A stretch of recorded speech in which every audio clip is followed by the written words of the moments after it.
on this occasion, I would like to request my director to welcome the audience.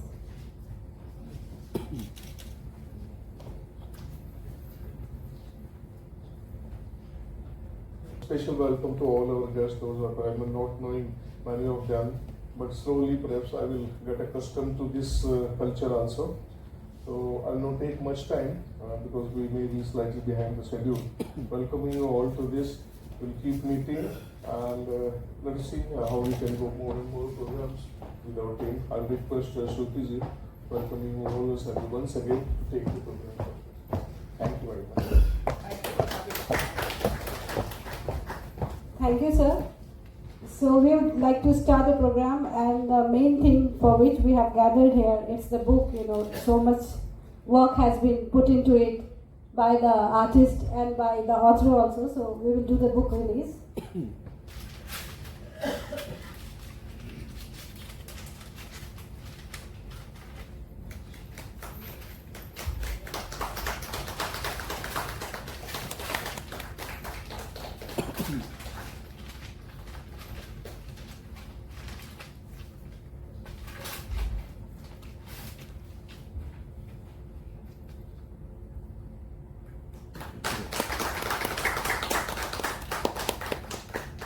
I would like to request our chief guest today, Sri Vishwanath Savleji, to share his, association with the artist.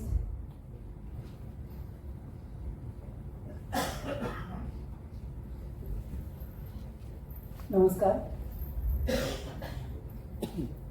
यहाँ पे उपस्थित NGM के director सभी पदाधिकारी और सब artist और Ramteke sir को जानने वाले, उनके चाहने वाले, सबसे पहले मैं मिस्टर नाग जी को धन्यवाद देना चाहता हूँ कि इतना अच्छा बुक उन्होंने किया है।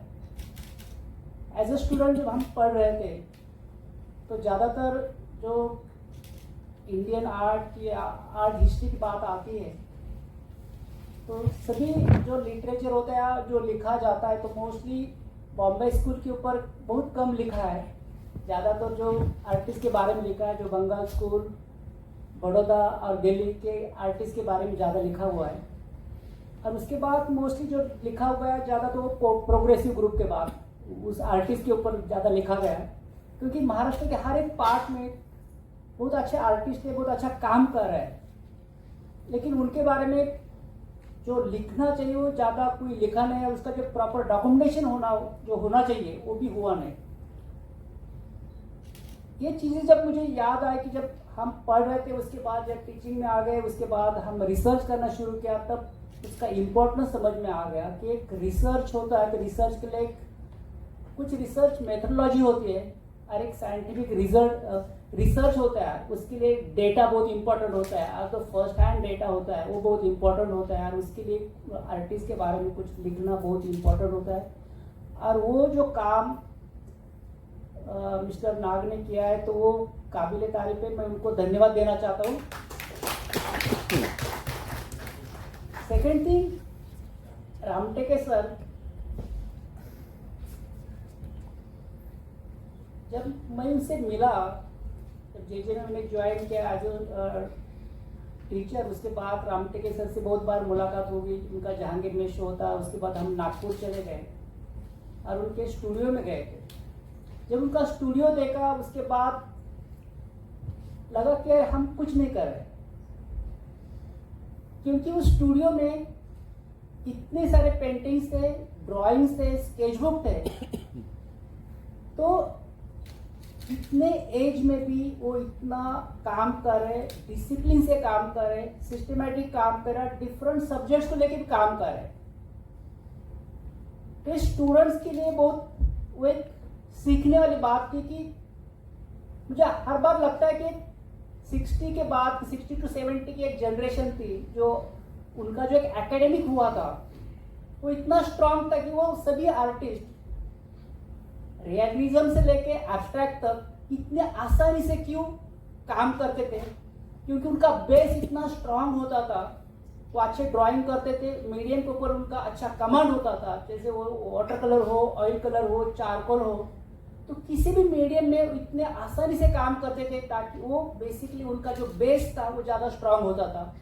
और वही हम लोग आज के जनरेशन में, हम जो स्टूडेंट थे या हमारे जो अभी के स्टूडेंट्स थे, हम उनको वही सिखाते कि सीनियर से या आर्टिस्ट से सीखना क्या चाहिए। हम उनके काम देखते हैं, मुझे लगता है कि काम से साथ अगर हम उनका बायोग्राफी पढ़ते हैं या उनके स्टूडियो में जाके विजिट करते हैं या उनका पोर्टफोलियो देखते हैं, तब हमें पता चलता है कि आर्टिस्ट का जर्नी कैसे हुआ, तो उन्होंने जो स्ट्रगल किया, तो उनकी स्टार्ट कैसे हो गया। और इतना आसान इजी नहीं होता है कि एक रियलिस्टिक में काम करने वाला जो एकेडमिक ट्रेनिंग जिनका होता है, तो सडनली एब्स्ट्रैक्शन की तरफ नहीं जा सकते, क्योंकि उनका एक पूरा एक जर्नी होता है। वो जर्नी समझने के लिए वो बहुत इंपॉर्टेंट होता है कि आप उनको जाने।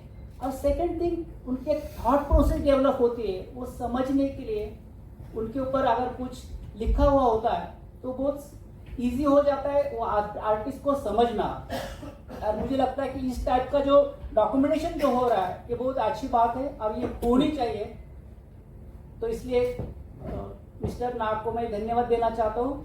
सेकंड थिंग, एनजीएमए ने एक अच्छा प्लेटफॉर्म यहाँ पे अवेलेबल किया है, क्योंकि ये प्लेटफॉर्म जो बना है आर्टिस्ट के लिए बना है। तो और आर्टिस्ट अगर यहाँ पे बार बार यहाँ पे आर्टिस्ट आने चाहिए, उनके साथ एक रिलेशन बनना चाहिए। तो जो एनजीएमए के जो डायरेक्टर है और सभी जो पदाधिकारी, मैं उनसे रिक्वेस्ट करता हूँ कि आप कुछ प्रोग्राम इस टाइप से प्लान करो कि ज़्यादा से ज़्यादा आर्टिस्ट इंस्टीट्यूट के साथ जुड़ जाए। धन्यवाद।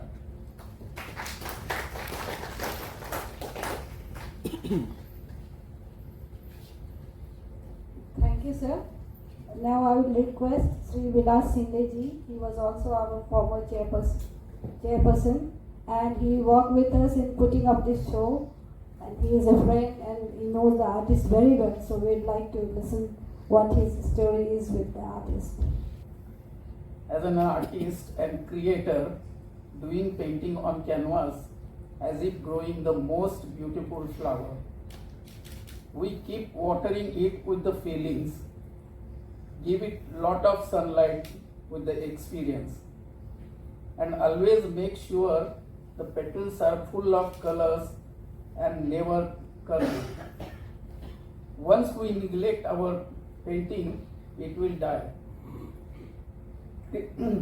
Creativity is the act of turning new and imaginative ideas into reality. The creator and the creation are not two. The creator has not created creation but has manifested creation on or transferred himself into creation. Every natural action of creator is a graceful. The environment is a constant source of inspiration that has changed and challenged the artist and creator of all the time. When you are in touch with the nature, it makes you feel connected to something much bigger than yourself. Nature is giving us joy. We are very much part of nature. Observing nature is a big step to move from the external experience to internal. We need a nature more than nature needs us. We could die and nature would almost certainly be a fine. But human cannot survive without nature. Nothing is art if does not come from nature. Nature always wears the colors of the spirit. The aesthetic beauty of nature in all its form is a source of spiritual and cultural inspiration, as well as emotional sustenance. Humans are natures are one. Human and nature are one. We are all one. This unity of life, this interconnectedness, interdependence, interrelationship need to be recognized and acknowledged. natural world provide us as important gifts in the terms of beauty, art and spirituality. Thank you. I would request the artist himself to share his journey with us. Ram Tekir ji. Sir, can speak from there also.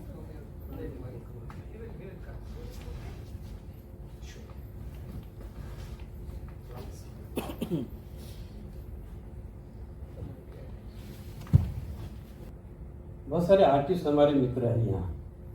तुका जादव है, इनके बाजू में बैठे हुए हमारे मित्र हैं, वो भी हमारे विद्यार्थी। बहुत सारे इतने विद्यार्थी हैं जो वाघमारे है, हमारी इशिता जी है, गौतम जी है, तो सभी है। तो हमारे मित्र यहाँ से कोई का बात क्या है? आप उनका भी मैं स्वागत कर दूं। काफी यानी सभी का तहे दिल से स्वागत कर रहा हूँ। हमारे जो मित्र है दूसरे, एक मैंगो करके है, वो इंटरनेशनल ड्रामा डांस यानी ये इंटरनेशनल लेवल पर वो प्रस्तुत करते हैं, उनका भी स्वागत। हमारे दूसरे मित्र है सतीश मिश्रा, नागपुर से आए हुए वाघमारे हैं। ये सभी का यानी तहे दिल से मेरे विद्यार्थी है। और दूसरी बात है, आमदार साहब आए हुए, उपेंद्र जी शिंदे, उनका भी स्वागत कर रहा हूँ। और सभी का आपका, जिनका मैं नाम ले रहा हूँ माफ करना। हमारे मित्र है श्रावस्ती, उनका नाम मैं हमेशा भूल जाता हूँ। तो मेरे ख्याल से रवि नहीं आए हुए, कहाँ है? अच्छा आएंगे शायद। अच्छा दूसरे हमारे मित्र हैं मिस्टर चारी भी आए। वो जे स्कूल ऑफ आर्ट के बहुत सारे जो हमारे विद्यार्थी उस समय के, वो सब आए हुए यहाँ बैठे हुए। सभी का तहे दिल से शुक्रिया अदा करता हूँ जो इस कैटलॉग के उद्घाटन के समय में मौजूद है। मुझे इस बार यहाँ कहने का है कि ये जो शुरुआत हुई, जैसा कि नागा ने बताया था, तो फिल्म में भी बताया उन्होंने कि ये जो शुरुआत हुई मेरे जिंदगी की जो शुरुआत हुई, पहले तो पता ही नहीं रहता कि आदमी ने क्या करना चाहे बचपन में। वो एक छोटा सा एक विचार रहता है, छोटा सा विचार जो चिंतन की गहराई से वहां से निकलकर बहुत बड़ा हो जाता, विशाल हो जाता है। विचार छोटा रहता, वैसे ही ये जो विचार था जो छोटा, कि क्लाउड को, ये बादलों को देखने का जो शौक था, ये जो मजा थी इसके ऊपर देखने का कि इसमें क्या है, वो शौक था बचपने का। मेरे मित्र यहाँ फूले सर बैठे हुए, शायद उनको भी पता होगा बहुत सारी चीज। तो ये विचार बहुत बड़ा हो गया बाद में कि हम पढ़ाई के बाद में क्या करना चाहिए। हर जो विद्यार्थी है, जो छात्र है, कोई भी फील्ड का हो, उसके सामने यही एक रहता है कि हमने क्या करना चाहिए। यहां से निकलने के बाद में, महाविद्यालय से निकलने के बाद में हमने क्या करना चाहिए। तो ये कश्मकश जो है, ये जो विचार है, उसको कैसा पकड़ना चाहिए, यानी उसको उसके बाद में उसके सामने पूरी जिंदगी रहती है कॉलेज निकलने के बाद में।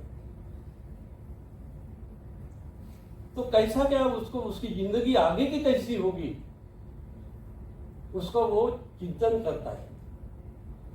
ऐसे ही एक दिन मैं चिंतन में खो गया था। उस समय मैं इंडियन नेवी में था, कमांडर वगैरह सब बाहर थे और मैं अकेला ही बैठा था कि कैसा मेरी जिंदगी का, मेरे आइडेंटिटी क्या होगा, मैंने क्या करना चाहिए। क्योंकि बड़े बड़े आर्टिस्ट का देख रहा था मैं, हुसैन, हेबर, बेंद्रे, बड़े बड़े कलाकार जो यहाँ एक जमाने में बैठे होंगे, जिन्होंने कलाकृतियां निर्माण की, भारत का नाम ऊंचा किया, ऐसे लोगों के जो है उनकी कलाकृतियां मैं देखते देखते बड़ा हुआ। तो मेरा कैसा क्या होगा अभी, मैं कहाँ टिक पाऊंगा, क्या है ये पूरी जो जर्नी है, ये पूरा जो एक माहौल है कलाकारों का, उसमें क्या होगा, मेरी क्या हालत होगी। तो विचार में बहुत बहुत बहुत होने के बाद में करीबन आधा एक घंटा तक खामोशी से बैठा, और खामोशी से बैठने के बाद में अचानक मुझे वो ख्याल आया कि बचपने में मैं वो बादलों को देखता था, और बादलों को देखने के बाद में मुझे बहुत सारे वहां आकार, जैसे कि नागा ने अभी एक्सप्लेन किया, क्या क्या चीजें दिखती थी। और मैं दोस्तों को बोलता था कि देखो उसमें हमें एक गैया दिख रही, हमें एक पेड़ दिख रहा है, क्या क्या नहीं दिखता वहां, वो भी लुत्फ ले रहे थे, वो भी देख रहे थे, उनका ख्याल और भी खेलने की तरफ था, लेकिन मैं उनके साथ में भागता था, वो भी चलते थे वो बादल, मैं भी उनके साथ में चलता था और खो जाता था। तो वो जब मेरे ख्याल में आया तब मुझे ऐसा लगा कि क्यों नहीं इसी को पकड़कर अपनी आइडेंटिटी की जाए। लेकिन इतना आसान नहीं कि जो दिमाग में आए वो कागज पे उतरने के बाद में वही अच्छा हो जाएगा करके। लेकिन बहुत वो होने के बाद में बोला चलो इसी को अपन पकड़ जाए। और जब कागज पर मैंने उसे उतारने की कोशिश किया तब मुझे लगा कि कहाँ तो भी चांसेस है मिलने के, और मैं उसे बनाते गया। और आपको यकीन नहीं होगा कि वो 2 या 3 इंच बाय 6 इंच का एक पेपर जो था, वो जब मैंने स्टार्ट किया तो करीबन 6 महीना लगा मुझे वो पूरा करने के लिए, सिर्फ पेंसिल से। वो साइज छोटा था, लेकिन उसके पीछे जो था वो विचार जो था, वो जो थिंकिंग था, वो जो चिंतन था, वो बहुत बड़ा था। वो बड़ा हो गया बाद में, और वो करते करते उसमें से कई आकार निकले, हजारों ऐसे, हजारों स्केचेस ये वगैरह। तो फिर कलर स्कीम की आ गई। कलर स्कीम में भी बड़ी दिक्कत होने लगी। कई आर्टिस्टों के रेफरेंसेस देखे, कई ड्राइंग्स देखे, कई आर्टिस्टों के, फॉरेन आर्टिस्ट से देखे, पिकासो देखे हमने, जॉन मीरो देखे। जॉन मीरो को मैंने 4 साल तक के स्टडी किया, आपको यकीन नहीं होगा, 4 साल तक के सर, 4 साल तक के मैं जॉन मीरो को देखता रहा। और जॉन मीरो की हर एक चीज कैसा टेक्सचर है, कैसी सिंप्लिसिटी है, इवन फोक आर्ट का स्टडी, ये सब करते हुए इवन टेक्सटाइल का मैंने स्टडी किया, इवन मेटल एंड क्राफ्ट। जेजस कोलाप आर्ट में जब था तब मेटल एंड क्राफ्ट और पॉटरी ये मेरा फेवरेट डिपार्टमेंट था। वहां जाके मैं देखते रहता था। कहने का यही मतलब है कि हमें उसने घुसना चाहिए। हम कोई भी फील्ड में रहे, उसका चिंतन हो गया, उसका मनन हो गया, उसके बाद में आदमी के बारे में उसका प्यार, कोई भी चीज के बारे में, वही आपको आगे लेके जा सकता है। वो जो प्यार जो है किसी भी चीज के बारे में, जो स्नेह है, वो हमें आगे लेकर जाता है। और वहां से वो चिंतन से हमें बहुत कुछ मिलता है आगे में चलकर। और दूसरी बात यह है मुझे कहने की कि ये जो हमारी जो दौलत है, चाहे आप किसी भी फील्ड के हो, चाहे चित्रकारी हो, शिल्पकारी हो, ये हमारी सही दौलत है। ये दौलत को हमने संभाल कर रखना चाहिए। रहते हैं हमारे अंदर में, वो है ये दौलत। रवि मंडलिक का स्वागत है। तो ये जो दौलत है हमारे पास में आई हुई, वो दौलत को संभालना बहुत मुश्किल है। कला को समझना तो बहुत बड़ी बात है, लेकिन उसको यदि आपके पास में आई, उसको संभालना ये बहुत बड़ी कष्ट है। बहुत सारे लोगों को संभालना नहीं आता, उनके पास में जो आई हुई है, जो दौलत जो है ना, वो संभालनी नहीं आती। वो संभालते आनी चाहिए। वो संभालने के लिए तुम्हें उसके साथ में पूरा एक ही हो जाना पड़ता है, उसके साथ में डूब जाना पड़ता है, तुमको खो जाना पड़ता है, पूरा लुटा देना पड़ता है, और तभी कुछ तो भी छोटा सा थोड़ा सा हासिल होता है, पूरा हासिल नहीं होता है। क्योंकि आपकी जो एम जो रहता है, आपका जो उद्देश्य होता है जीवन का, उसकी शुरुआत तो होती है, उसकी शुरुआत तो आपने की है, लेकिन एंड आपको पता नहीं कि एंड क्या हो जाएगा, मंजिल क्या होगी, किसी को पता नहीं। मंजिल क्या हमको आगे में क्या देंगी, हमें क्या शोहरत देंगी, कोई बता नहीं सकता। कोई भी फील्ड के हो, यहाँ बहुत सारे अलग अलग फील्ड के लोग आए हुए, हर फील्ड का यही है, चाहे कोई साइंटिस्ट हो, चाहे कोई डॉक्टर हो,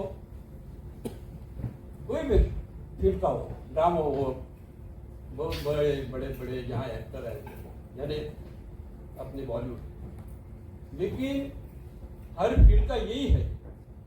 एक बहुत बड़ी शौक, यानी कभी भी आए हैं इधर हमारे घूम करके, उनका भी स्वागत है। तो ये जो है, ये जो कला की बात ही और है। ये जो विश्व है, इसका नाम मॉडर्न आर्ट गैलरी है। आधुनिकता का मतलब जो है कि विकास करने का, हर चीज का।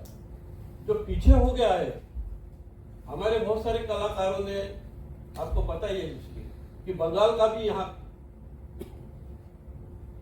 बहुत सारा यानी क्रांति हो गई थी कि यहाँ इंडियन स्टाइल से होना चाहता है, लेकिन फिर भी बॉम्बे स्कूल ने बाजी मार ली, बॉम्बे स्कूल आगे आ गया और दुनिया में फैल गया।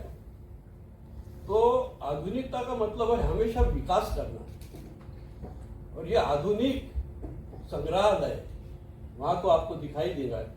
यहीं से आधुनिकता शुरू हुई, यहाँ के बड़े बड़े कलाकार में रजा जैसे हो गए, क्योंकि पीछे तो है हमने बहुत सारे किए, लेकिन अभी क्या हम बैल बंडी निकालते रहेंगे क्या? अभी तो जमाना जेट का, उसके भी आगे में इसका आ गया, नहीं क्या चांद पर लोग जाए। तो अभी तो नया है, क्योंकि हर जमाने में यहाँ के कलाकारों ने, भारत के कलाकारों ने नई हमें कलाएं दी, नया कला देकर हमें आनंदित किया, नया सौंदर्य दिया, निर्माण किया, और नया सौंदर्य के साथ में हमको लेकर आए वो कि ये है देखो। तो अभी भी एक नया जमाना आया हुआ है। तो नई चीज जो है, पुरानी चीज तो हमारी धरोहर है ही, तो म्यूजियम में दिखती है हमें, लेकिन हमारा फर्ज है कि ये जमाने के साथ में और सार्वभौमिकता के साथ में, क्योंकि दुनिया कहाँ जा रही, उनका क्या नजरिया है देखने का। अभी दुनिया के साथ हम मिले हुए हैं, हम अलग नहीं है दुनिया के साथ में। तो कैसा क्या हमें उनके साथ में और एक विकास हमारा कर जाएगा, कोई भी फील्ड में होगा। तो ये भी हमारा फर्ज है कला के क्षेत्र में भी, कि हम किस टाइप से विचार कर सकते हैं। लैंडस्केप भी हम निकालते कि रजा ने भी लैंडस्केप निकाले ना, लेकिन बाद में उन्होंने जो चिंतन किए, इंडियन आर्ट को लेकर एक नया विचार दिया दुनिया के सामने। अभी हम निकालते बैठेंगे पिकासो जैसा एक बकरी का स्कल्पचर, तो नहीं चलेगा ना। पिकासो की बकरी निकाली, इसलिए अभी हम बकरी निकालेंगे क्या? नहीं ना। अभी हमने और भी कुछ अच्छा कुछ करना चाहिए, कुछ नया देना चाहिए, नया सौंदर्य की हमने नींव डालनी चाहिए, नया सौंदर्य देना चाहिए। तो हर कलाकार का एक फर्ज जो है, मुझे लगता है कि वो दिशा में, चाहे वो डांस है, ड्रामा है, म्यूजिक है, कोई भी फील्ड है, बहुत महान महान कलाकार आए हुए हैं यानी दुनिया में, जिन्होंने हमें अलग अलग प्रकार का आनंद दिया है और यहाँ सौंदर्य निर्माण किया है दुनिया में, जिसे लेकर हम आनंदित होते हैं, हमारे जीवन भी आनंदित करते हैं। उनका तो जीवन आनंदित होता ही है कलाकारों का, लेकिन जो देखने वाले जो दर्शक है उनको आनंदित करते हैं। यही कला का एक उद्देश्य है। तो आप लोगों का बहुत बहुत शुक्रिया इस मंच पर, आपने बड़े से कुछ मेरी थोड़ी बातें सुनी और आपका हमेशा ऐसा ही सहकार्य मिलते रहना रहेगा। ऐसी दुआएं तो हमारे गुरुओं की है, हमारे विद्यार्थियों से भी बहुत कुछ मुझे पढ़ने को मिला। हमारे डीन साहब से कभी कभी बहुत सारे विद्यार्थियों की बातें होती, वो वहाँ से भी हमें कुछ पढ़ने को मिलता है। चित्रकारों से, मित्रों से जो मिला है, मुझे भी मिला है, मेरे दोस्त है रवि मंडली, उनके साथ में हमारी बहुत सारी बातें होती रहती। सभी लोग हैं बैठे हुए, न्याय से बैठे हुए, तो बहुत सारे लोगों से, हमारे इर्द गिर्द जो लोग हैं उनसे हमें जो कोई ना कोई ज्ञान ऐसा मिल जाता है कि हमें बहुत कुछ नया मिल जाता है उसमें से, और नया लेने की हमने हमेशा कोशिश करेंगे और आगे बढ़ेंगे। इतनी मेरी और सभी को शुभकामनाएं। धन्यवाद।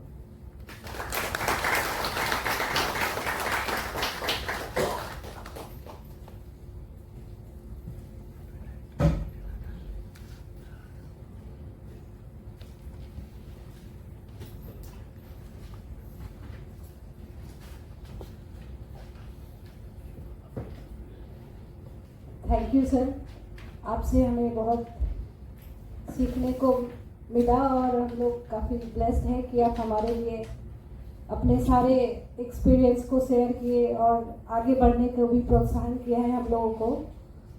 और अपनी जर्नी जो आपकी काफ़ी इंटरेस्टिंग रही और कैसे शुरुआत की स्काई को देख के और कैसे आप फॉर्मलेसनेस तक पहुंच गए, तो इसके लिए आपको काफ़ी धन्यवाद। अब मैं मिस्टर CS नाग जी को इनवाइट करूंगी कि अपने एक्सपीरियंस शेयर करें।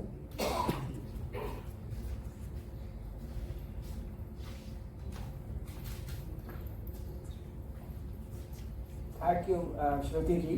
Can you hear me? Please, sir. And thank you to all of you, separate guests of honor, for gracing this occasion, coming together. Rastogi ji, Mr. Samble, Mr. Rapteke, Vilas ji, and most of all Shruti ji for sticking by us and making this happen. And most of all, to the former director, Nazneen ji. We wish she was here, who made the impossible happen, because this was about to be cancelled, and because of her intervention, this happened, and we dedicate this show to her memory, because she is from Ministry of Defence. She came and went like a breath of fresh air, and she brought that sense of spirit of unity and integrity, and she opened the doors, as Prabodji said, to all art forms and cultural forms in Bangalore as well as here. So not just art, but music, dance, and performing arts, cinema and theatres. And our last show that we did, we had music, art and cinema together, and today also we had that experience. Most of all, the title of our show is called With an Open Mind and Heart, of course. And if you read Sharayu ji's quotation, she has said that I have not met an artist with a more open mind than Pramod Babu. And so this title is perfect for this, for his event. Right, so that's what, and also this is Azadi Ka Amrit Mahotsav. Azadi is freedom. Art is not possible without freedom. So we are celebrating art, all the arts, and with freedom. I cannot think of any person who is more appropriate that we are honoring than Mr. Rapteke, whom I met about 20 years ago. I've known him for about 15 to 20 years. As Sharanji said, he is a man with an open mind and heart. And when I first met him, he used to carry a camera. And he always used to say, beauty lies in the eyes of the beholder. जो सुंदरता है वो अपनी नजर में होती है, पहचानने में क्या सुंदर है। और ये हमेशा तस्वीरें लेते थे। अब यहाँ ब्यूटीफुल इमारतें हैं, क्योंकि उनको इंडियन आर्ट हिस्ट्री और वेस्टर्न आर्ट हिस्ट्री दोनों इन्होंने ग्रहण किया है। तो राजाबाई टावर हो या डेविड ससून बिल्डिंग हो या जहांगीर हो या CST जो बिल्डिंग है, ये सब वर्ल्ड हेरिटेज है। दे आर वेरी ब्लेस्ड कि मुंबई, साउथ मुंबई में पूरा ये आर्ट हब जो है।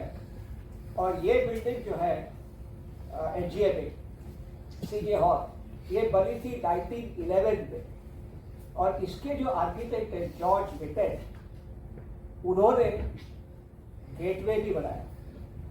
सेम आर्किटेक्ट है, गेटवे ऑफ इंडिया बाद में बना 1934 में। हालांकि 1911 में किंग जॉर्ज जो थे वो एम्परर ऑफ इंडिया, उनको रिकग्निशन मिला तो उसके लिए गेटवे बनाया था। वो कच्चा स्ट्रक्चर था। अब जो पत्थर का है वो 1933 में बना और उसी साल रीगल सिनेमा में बना। जो जिनके आर्किटेक्ट CST के आर्किटेक्ट उनके बेटे थे, फ्रेडरिक स्टीवंस ने CST बनाया, ये चार्ल्स स्टीवंस है। तो ये ऐसे महान हस्ती है जो आर्किटेक्ट है, जिनका कला का ज्ञान है, नजर है। और इसलिए आप लोग फॉरेन से आते हैं, घंटों उनकी तस्वीरें लेते हैं, वीडियो लेते हैं। और ये यूनेस्को ने ये एरिया को और ये बिल्डिंग्स को, including this building, world heritage का स्टेटस दिया है, राइट। तो he was aware of that and he would take photographs and tell me that. Also, he would take photographs of stains, जो दीवार पे दाग होते थे, उनके भी तस्वीरें लेते थे कैमरा में। उनके पास एक कैमरा था, स्क्रीन था, उस पर वो एनलार्ज करके जो दाग हैं वो दिखाते थे, एनलार्ज करके। वो कहते थे ये कितना ब्यूटीफुल एब्स्ट्रैक्ट पेंटिंग लगता है। और उसका वो एनालाइज करते थे, ये ऐसे है, वो ऐसे, ये कलर है, ये स्कीम है, ऐसे उस पर और तो ये दाग, जो दीवार पे दाग है, उसमें भी सुंदरता उनको नजर आती थी, वो उनकी नजर। रास्ते पे जो पत्थर होते हैं वो उठाते थे, मुझे दिखाते थे। और उस पे जो अलग अलग जो शेप्स हैं, पत्थर होता है ना ग्रेनाइट का, तो उस पर अलग अलग सरफेस होता है ना। वो कहते हैं देखो ये, इसमें रविंद्रनाथ टैगोर नजर आता है, इसमें एल्बर्ट आइंस्टाइन नजर आता है, इसमें अमिताभ बच्चन का चेहरा नजर आता है। और उसके वैसे ही उन्होंने बाद में नया एक आविष्कार किया जो रॉक पेंटिंग कहलाता है। ये एक ही व्यक्ति है जिन्होंने पत्थर पे पेंटिंग किया है, वो भी पोर्ट्रेट। और ये इनका शो हुआ था, जो अमिताभ बच्चन भी आए थे, उनका भी पोर्ट्रेट किया था, टाइगर श्रॉफ का भी किया था, देवेंद्र फडणवीस जी का भी किया था, टैगोर का तो किया था, आइंस्टाइन का भी किया था। क्योंकि पत्थर पे वो उनका चेहरा देखते थे। और वो माइकल एंजेलो की याद मुझे बताते थे कि जो किताब में है तो उसका उल्लेख है कि माइकल एंजेलो जो ग्रेट शिल्पकार है, वो एक क्वारी में गए और वहाँ एक उनको पत्थर मिला और उन्होंने क्वारी में को कहा ये पत्थर मुझे दोगे? हो गया ले जाओ, फ्री में ले जाओ, उसमें कुछ प्रॉब्लम है, क्रैक है, ये सब। तो माइकल एंजेलो लेके गए, क्योंकि उसमें डेविड का चेहरा उनको दिखा। और सबसे ग्रेटेस्ट स्कल्पचर उनका जो डेविड है वो उन्होंने उस पत्थर में से निकाला। तो प्रथम मैंने इनका, तो ये बातचीत हमारी होती रहती थी, लेकिन प्रैक्टिकली इनको काम करते हुए मैंने देखा नहीं था। तो वो मुझे संधि तुकार जी ने दिलवाई, क्योंकि उनका डेमोन्स्ट्रेशन, एब्स्ट्रैक्ट का डेमोन्स्ट्रेशन। अब एब्स्ट्रैक्ट का डेमोन्स्ट्रेशन बहुत कठिन है, फिगरेटिव पोर्ट्रेट वगैरह आप डेमो देख सकते हैं। एब्स्ट्रैक्ट का डेमो मतलब एक अवघट चीज है।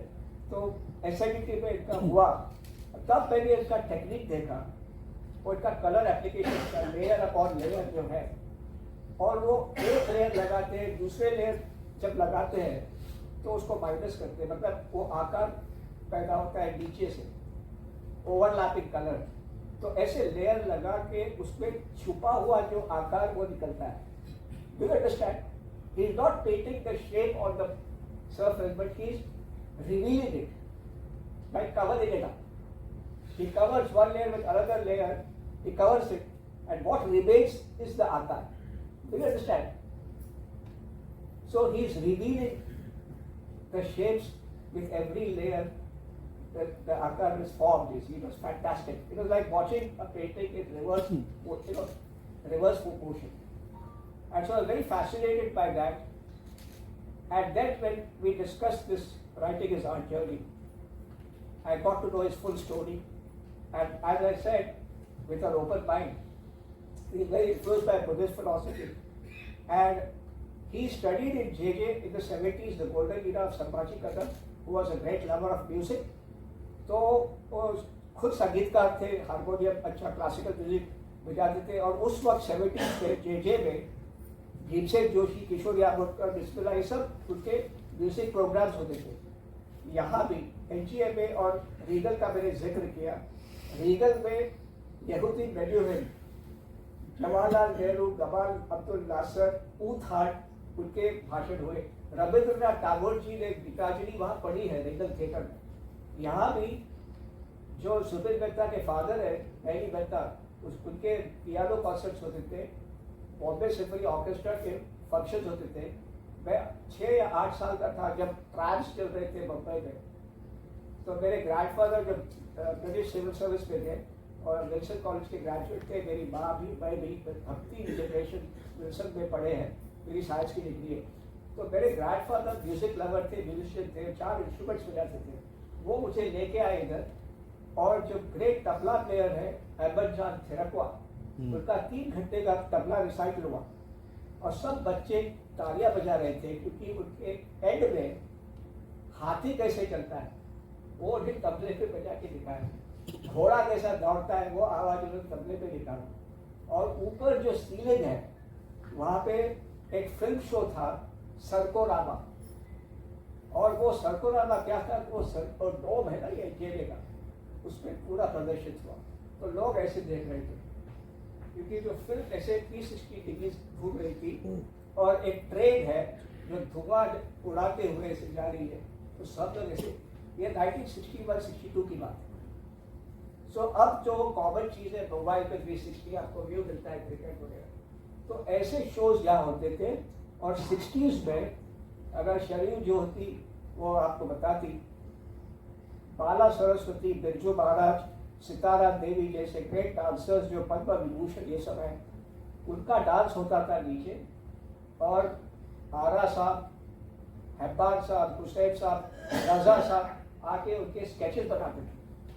तो मेरे कहने का मतलब है कि एक समन्वय था, ऐसे नहीं कि आर्ट अलग, म्यूजिक अलग, डांस अलग, आप समझ गए.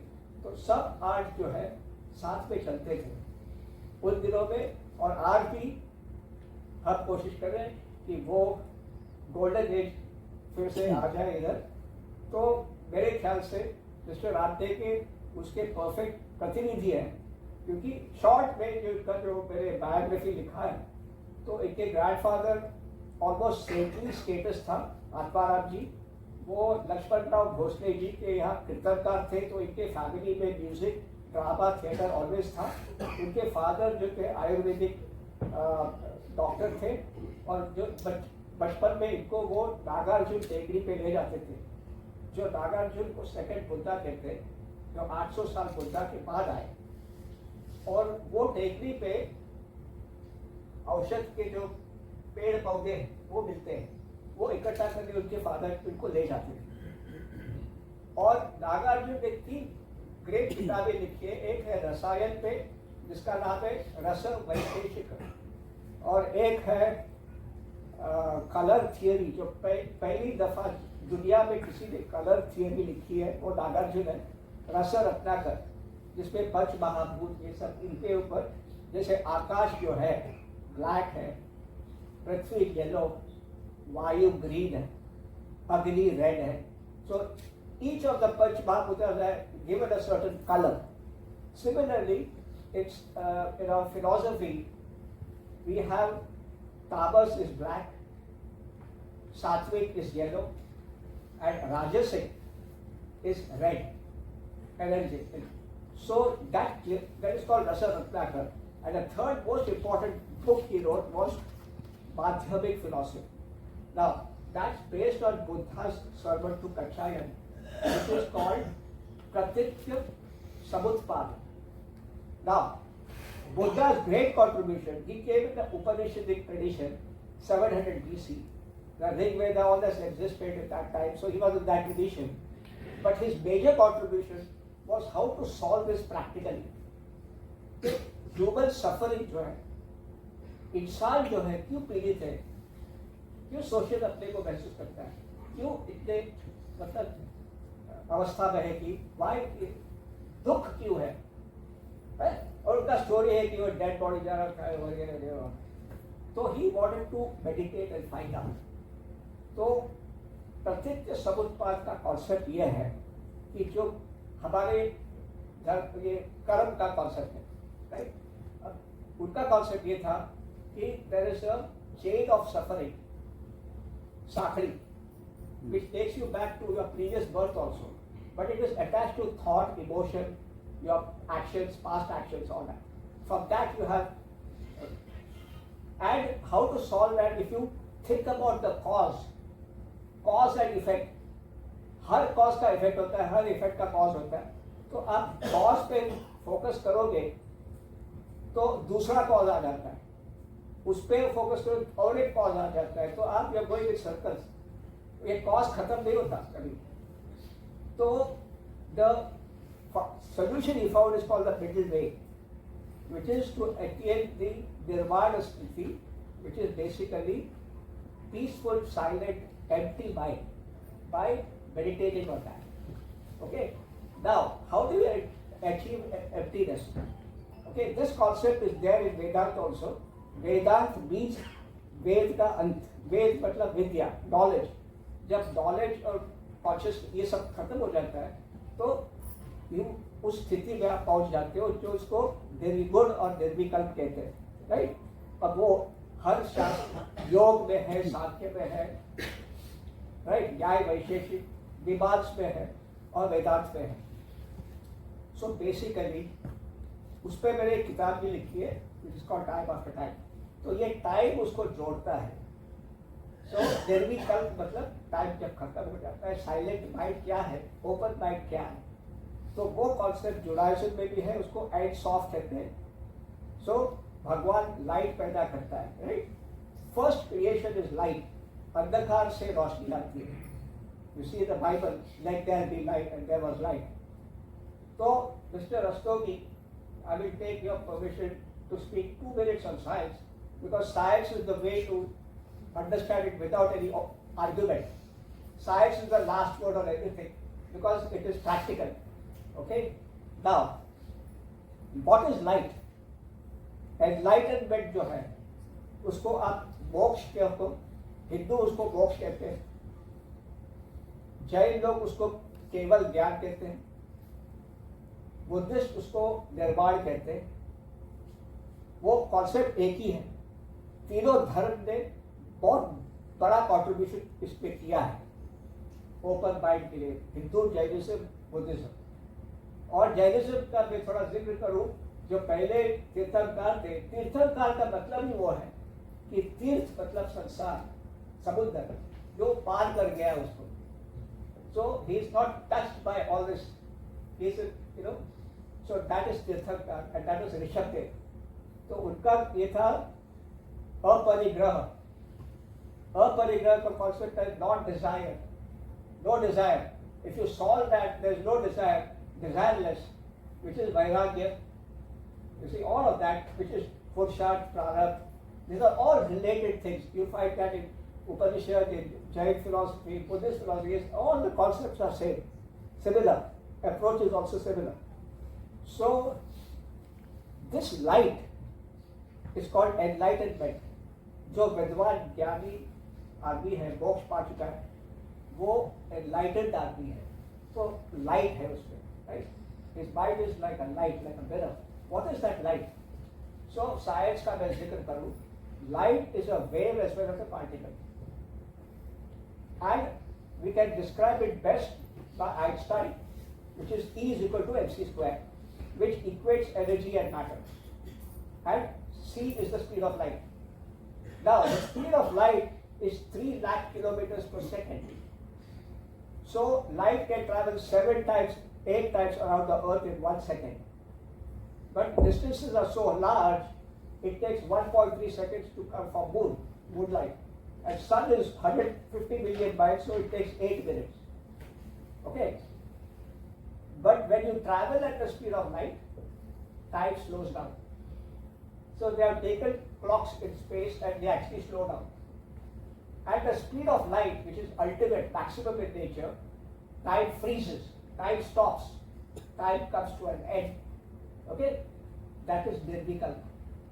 So when your mind is enlightened, it has no gunas, it has no qualities, it has no sense of time, because thought is a product of time. You see, yesterday, today, tomorrow. कल मैं ये था, आज मैं ये बनना चाहता हूँ, कल मैं वो बन के दिखाऊंगा, उसको मैं ठीक करूँ, अच्छा।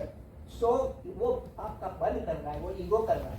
तो वो जो सेल्फ का कॉन्सेप्ट है, अहंकार, तो वो मनस, बुद्धि, चित्त, ज्ञानेंद्रिय और कर्मेंद्रिय, ये पूरा कॉन्सेप्ट वर्क आउट है। तो basically when you reach that state, the last sermon जो बुद्धा ने दिया, अतर दीप भवन, which is, he was on his deathbed, people said, आपके बाद हमको कौन सिखाएगा ये सब? तो उन्होंने कहा, आपके अंदर झांक के देखो, इधर देखो, आपको रोशनी आपके अंदर है। आप उधर ही जाने की जरूरत नहीं, ढूंढने की जरूरत है, आपके अंदर ही सब कुछ है। अतर दीप भवन, be your own light. So thank you so much. I have run out of time. I have run out of policy. And so I hope God bless you. Find your own light and keep an open mind.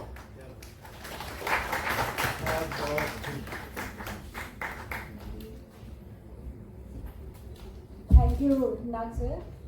It was just an enlightening, session for us, and discussing about all the religions and the main, the thing behind it, like that is nothingness and being your own light, which is the, the supreme of all the human being. If we go after it, then that is the ultimate. So on this note, we would like to, end this program today. And thanks to all of you, the esteemed guests and all the invitees who are here today. We would like to give one bouquet to Ramteki ji.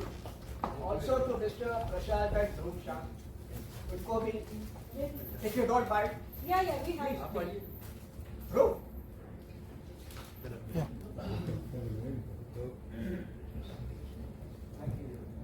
मैं बहुत बोलने वाला था, nomination के बारे में, SP project हमारे